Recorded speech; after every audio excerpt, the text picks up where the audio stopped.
So these ships were crashing. They were not anything to do with the United States or with Germany or anything like that. So the war ends, and they're trying to figure out what to do about all of this. This is really what Operation Paperclip was really all about, was taking what they called in Germany the Brotherhood of the Bell, which were the scientists that created all of this stuff in Germany, and getting them here to the United States. The background was we were creating all these strategic rockets. So 1947-48 are where the major crashes start happening. Now, James Forrestal was the last Secretary of War, the first Secretary of Defense, is a part of all of this. He wants disclosure. He doesn't get it. He says, then I'm going to do it anyway. They kill him. Or should I commit it? He committed suicide. Yes. He didn't commit suicide. His brother saw him the previous afternoon, and he was perfect. And the people in the room, near the room where he was in a special suite, said they saw all these very strong naval cuts going into his room. And suddenly after that, he jumps out of this window in this canteen, which is on the other side of where his suite is. But anyway, one of the things that happened with the crashes, the first part was that some of these ships were just, you might say, not well put together. The other thing that happened later was after the atomic bomb goes off in July of 1945, and then the other two go off in Japan in August, it changes the time frame, and it changes the whole process of what's going on this planet. Suddenly the Earth has moved up energy-wise to everyone in the galaxy that can basically monitor these signals. So they get worried. Well, these primitive guys, they suddenly took a giant leap. We have to discover if they're dangerous to us now. Now, radar had been discovered in the 1930s. It was very primitive. But they now decided, can we do broader band, over-the-horizon radar? So the United States, after World War II, took the German stuff and the stuff from England and their own research and built a bunch of plants near the Four Corners there. What they would do is they would come down from the polar region, and they would be going down completely to the Rockies, and then completely, so they go to the polar region, they go down Hudson Bay, they cut over to the Rockies, and they go all the way down to Mexico, and then they would cut out across the Caribbean, and then zip away. The they that Sheldan is referring to are pilots of extraterrestrial craft.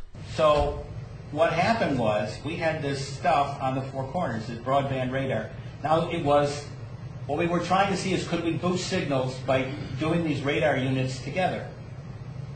What happened was it created like this really odd wave pattern, which was interdimensional. They didn't know about it, but that's what it was doing. As a matter of fact, in 51, 52, I talked to a bunch of people who were technicians then. The early radar had like 64 stages in it. And what happened is, part of these stages, they were actually creating free energy, or space energy, or whatever you want to call it. So it was boosting it, and it was interdimensional. So here comes these saucers from the Zeta Reticulan scout ships, and they hit this. And it's like a sudden storm you would hit if you were an aircraft. And it would cause this uplift, and then the equivalent of what a plane would have with a stall. And they crash. Or else they, in the case of Roswell, they bump into one another because they just lost control.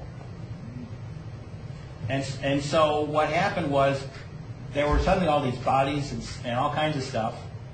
And now the big question was, what do we do with it?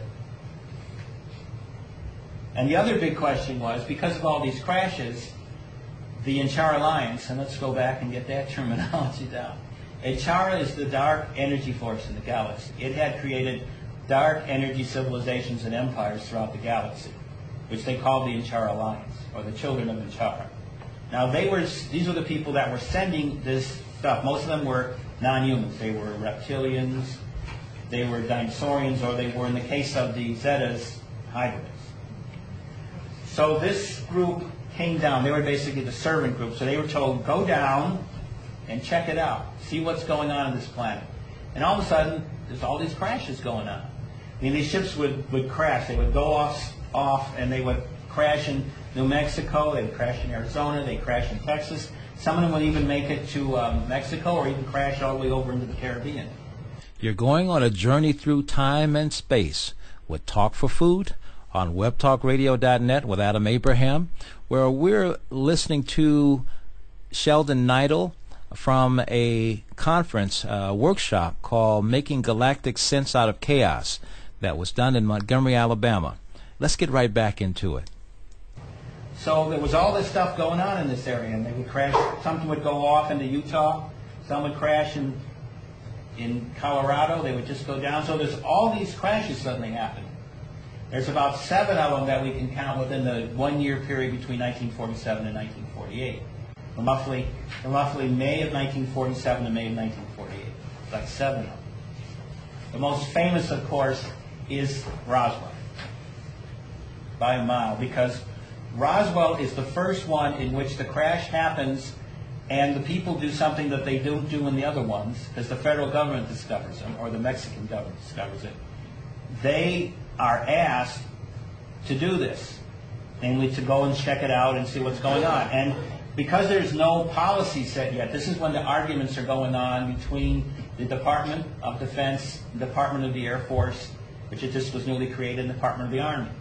So what's going on is these arguments between the various generals, the various scientists, and the upper-level administrative bureaucrats, and also with President Truman and his group in the White House. So there's no policy been set yet. Then Roswell happens. The military, especially the Naval Intelligence Group, takes over and decides to do one thing: cover it, secrecy. And so that's what they do. So if you go to the beginning of it, you will see in the early newspapers of Roswell, you'll see where the government actually is cooperating with the newspaper reporters and telling them about the crash. You even have the commander of the Roswell base telling his information officer to make up a story based on what the information was and send it out to the news wires. Another interesting and relevant read to this subject is Alien Interview, based on documents provided by Matilda O'Donnell McElroy and edited by Lawrence Spencer.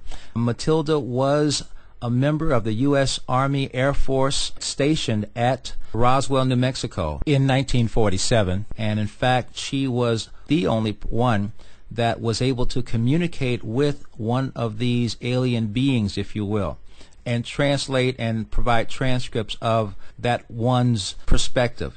It is fascinating. So then comes the intervention.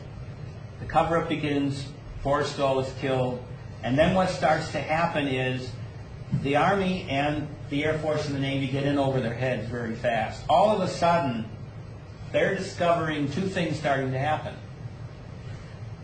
The Anunnaki group, which is, of course deals with the Illuminati group, which is their minions, are suddenly putting pressure on the government to keep this going, but also we have to do something about the process going on with the Anchara group, because the Anunnaki are telling the Illuminati, look, they want to cinder this planet. We don't want them to do that.